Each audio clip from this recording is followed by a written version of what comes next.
Yeah, so I'll go with these two. This looks nice. Euro order didn't go our way. That's okay.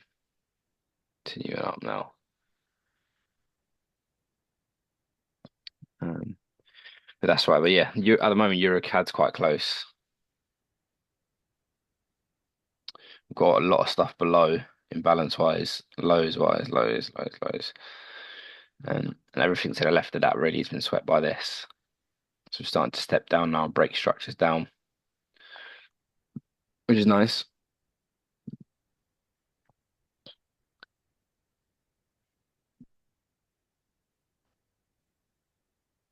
Sorry, I'm looking after my missus dog and making sure he's not fucking doing something. Oh, He's a little puppy.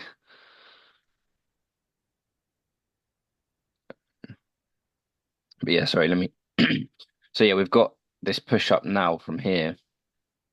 It looks like it's playing into this imbalance. And from that, we've got this imbalance here was pretty much filled by this. yeah. That itself was a liquidity sweep because you can see like these highs here and break down after that. Now we've played right into this imbalance here, but if we look on the 15-minute, it's actually like tapped perfectly into the last bit of imbalance on that leg, which was here.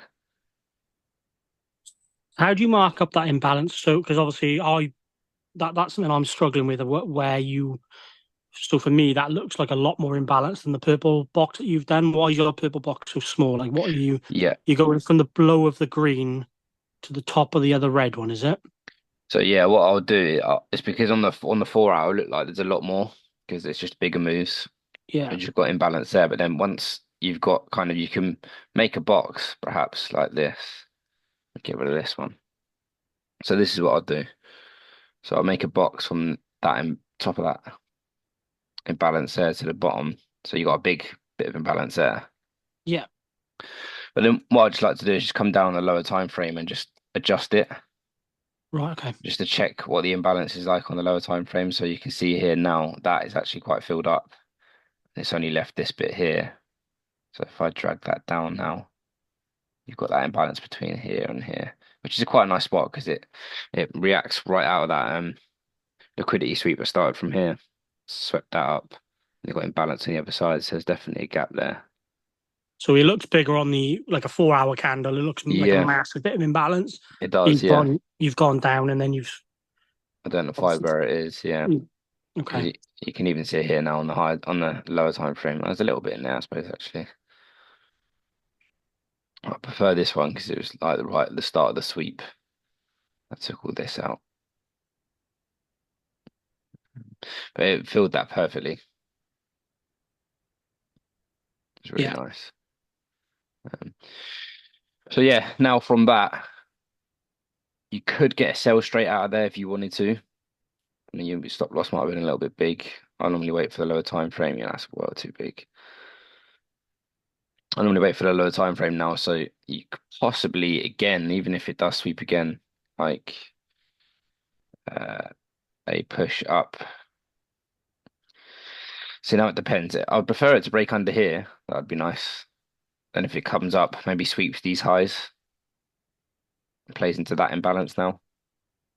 So I can move this box now because we've got more. We've got a new imbalance.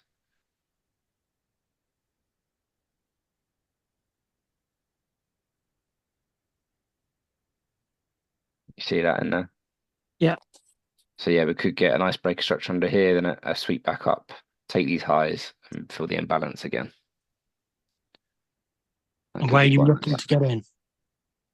I would get in probably off the sell of this imbalance. So if it plays around here, sweeps, taps into that imbalance, and then you can get in for a sell and put your stop loss just above.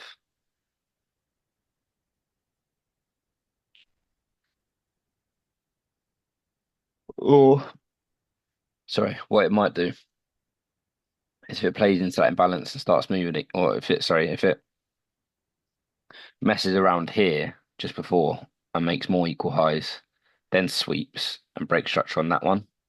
On this move here, you could maybe get in on that one too. So there could be a couple of opportunities there.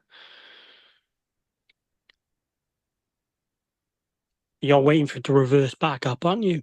Yeah. Yeah. So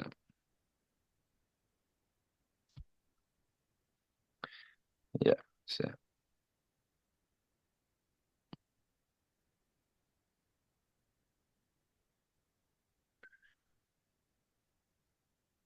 so we can wait for that one. I'm gonna whack an alarm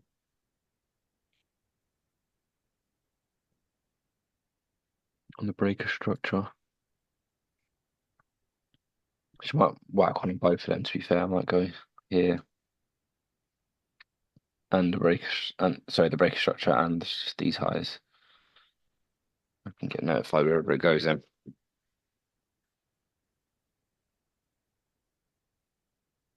Does that make sense, this one? Yeah, like I said, it kind of does. I'm no expert. I'm just, like I said, just Yeah, yeah. trying to take it all in. See, Hmm. like I said, the logic being from the last time I've come on that you're looking for it to bounce back up, back into the imbalance, and then you look for sells off, don't you? Yeah, that's it. Yeah. That's it.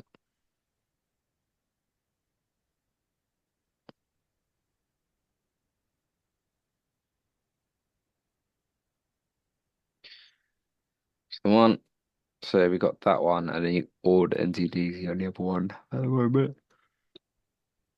What do you mean?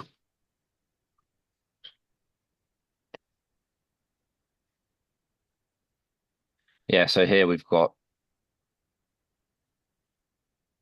sorry, to the left we've got all these highs and stuff that was kind of formed. So you're in a bit of a channel here, and that channel kind of kept moving. You got highs here, there was highs here, but that big push up took all of that out. So the top side of the channel has been taken, but the bottom side of the channel's still in. So you've got lows everywhere here, some in there, some in there, some down here. So it'd be nice for it to now it's taken out the top side and reacted out of that, for it to possibly start coming down for a sell. But it just worried me a little bit, this price action over the last couple of weeks. So I think we could get one more stab up above all of that. Because if there's anyone in trend line trades here or equal highs trades here, another trend line up here, they'll get taken out then. And the banks then start setting up to sell themselves. So I'm gonna put an alarm there.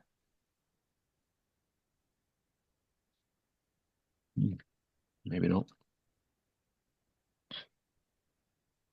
Is there anything you feel like you're struggling with at the moment, Matthew?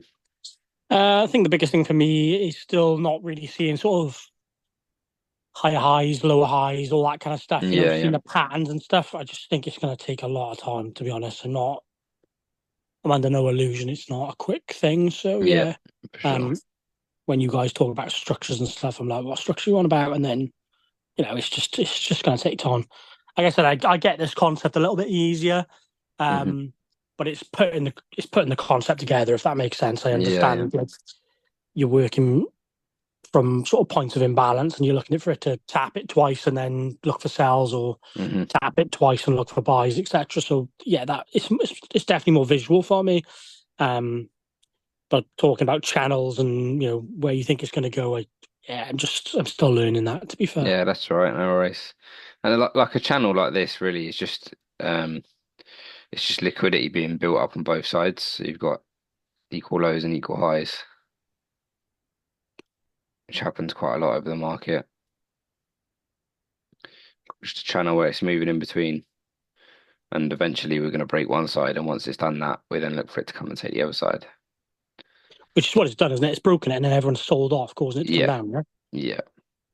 So it's broke it. You would have got people that would have sold here a lot probably, and you probably would have got people that bought back up the other way as well. So they probably would end up buying, thinking it's a break and retest, but then they end up getting fucked as well. Oh, there you go, so.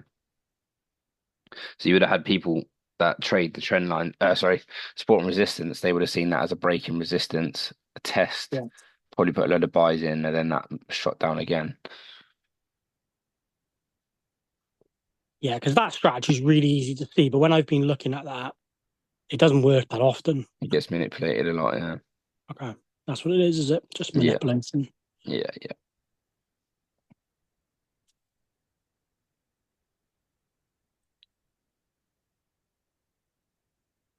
this could take days to play out, couldn't it?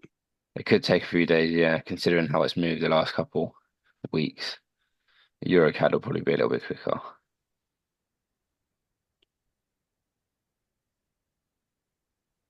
But yeah, it could take a couple of days.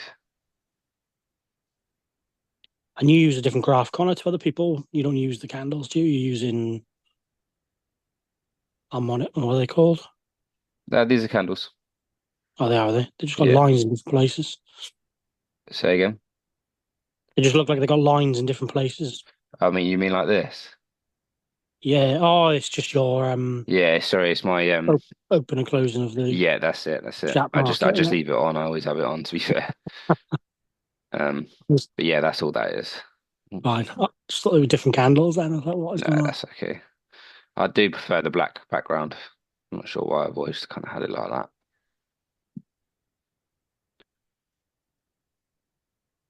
I do like that.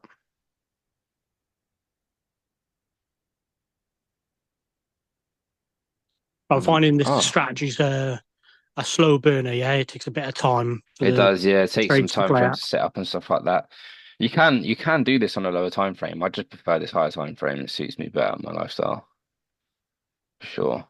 So what are you doing in your downtime? You doing other trading or you just Um, so I'll either be kind of teaching or I set my alarms up every day. I check them every morning, every night. That's just kind of built into me now. It's been doing it for so long.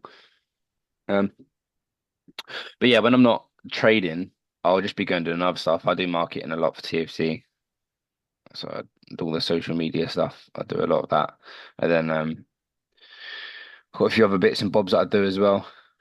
you're not a secret gold trader then in the background doing your No, little no, no. but I see these crazy guys doing little quick wins and Yeah, no. Like, if I don't find it, um, I don't feel like it has a long-term success like goal, if that makes sense. For me, anyway. I want something that's consistent. But yeah, no, every now and again I can drop to the lower time frame and take a trade if I feel it's everything is lined up. But I mainly just stick to the higher stuff. you do all the pairs, yeah, there's no pairs you're avoiding. Yeah, no, I do most of them to be fair. At the moment, the Japanese yen I'm not really getting involved with because it's just a bit of a mess. Their economy is a bit fucked, so it's hard to gauge some trades.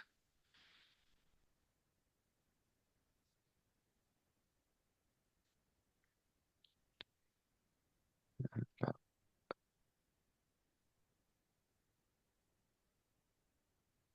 keep an eye on stuff. I do keep an eye on most of the pairs.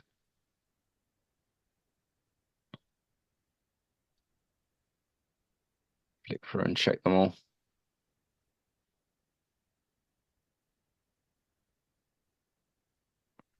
Have you got any pairs you want me to go over?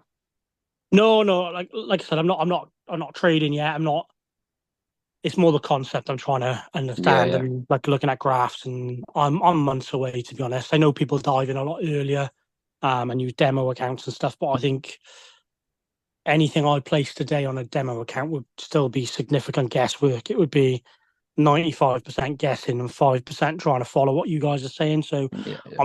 I'm still just trying to take it all in. Hmm. I just think slow and steady. We're in the race. Yeah, well, hopefully that's what I'm thinking. I do understand what people want to do it quicker to get out of jobs and stuff, but Yeah, yeah. I do have a job where I can work from home and stuff, so it's Oh, not that's so good. bad. Yeah, yeah. Yeah, so from that perspective, hopefully I can keep an eye on it Yeah, if yeah. that makes sense. No, no, it makes sense. It does. Uh, and the thing is, if you're just placing trades on demo anyway, like it's worth doing. You get used to putting the trades on and stuff like that. You might find a certain way you've adapted and you can put it in a bit quicker if you need to be quick when you're entering trades and stuff like that. So it's worth doing just entering trades on demo anyway, whether they win Yeah, or I've lose. done a couple. I did one probably I don't know about a month ago, and I think I got the pips wrong. I didn't change the pip thing for the different sort of Pairs. pairs. Yeah, And yeah. I was watching the demo account of like 200 quid, and it was like, I was like 80 quid up at one point, and I was thinking, hang on a minute, I've seriously made a massive mistake on this. So I just moved the stop loss up. I won the trade, like, but well, the stop loss took me out, but I moved the stop loss massively up. But I Hmm. made like 20 quid off $200, and I was like, yeah, I've definitely screwed that up. I've done something wrong. So from that perspective, it is good.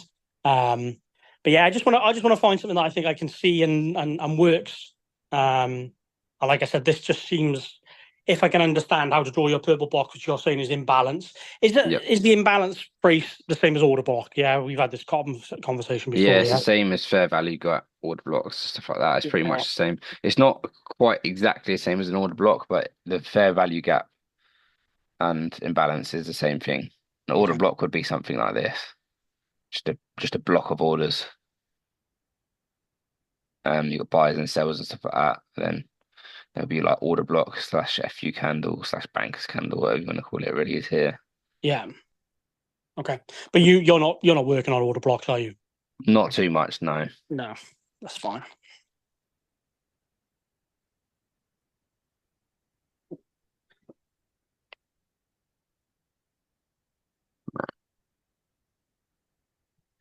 Cool. I might leave it as a short session then. To be fair, it's a short recording then. Yeah, that's fine. Um, Unless you got any questions or anything. No, like I said, just taking in little bits every time I can. When I got a Hmm. bit of downtime, I'll jump on and just pick up a bit more terminology and, like you said, understanding. Like, I think last time I was on with you guys, you were talking about imbalance and fair value gaps being the same thing, whereas I've been trying to spot imbalance and fair value gaps. Do you know what I mean? Yeah, yeah. And because different people draw them out slightly different, and me not fully understanding until you said like that you go into the lower time To frames check, yeah. to make the purple box smaller. Hmm. Not until you said that did it actually make sense, because I've looked at people's drawings and I'm like how the hell why is your purple box so small? Yeah, yeah, Like, yeah. do you know what I mean? Yeah. So until someone explains that, it's just little things like that. And honestly, that learning today, that just one bit of information you've given me, that's enough for me learning for the next sort of couple of hours. You know, Yeah, that's yeah, plenty cool. for me for the day. Do you know what I mean? Yeah, that's good. And that's what I found best about when I was learning is when I come on the live trading sessions, you just find little things that just keep chipping towards you becoming better. And there's just loads of little things that you can pick up here and there. And that's what made me a lot better, to be fair, was just coming on the live streams and asking questions. And when I find things that actually seem like I couldn't understand before, or they're like just a little small tweak that might change the game a little bit. I wrote it down and made sure I learned that properly. So yeah, I'm glad that's cleared the small box issue for you. Yeah. Well, like I said, I've seen it on your chart and it's really small, and then other people just it's probably because they're on a smaller time frame drawing it up. Do you know what I mean? And they're like, because they're drawing it up on a smaller time frame, they're not manipulating the box to change. If that makes Yeah, sense. yeah. I think So what they'll probably be doing, yeah, like you say, they'll be drawing stuff on a higher time on a lower time frame box wise, and then come on a higher one just to get an overview photo of it. So it looks yeah, like yeah, why is that so small over there, sort of thing. yeah, exactly. So it's just like I said, just learn something every day or learn something every week is my Yeah, plan. that's it. Yeah, perfect. Cheers, mate. Thank you Cool, very mate. much. Yeah, cheers for coming on anyway. Yeah, no worries, mate. Thank you. Have Thanks, a mate. nice Bye day. bye. You too.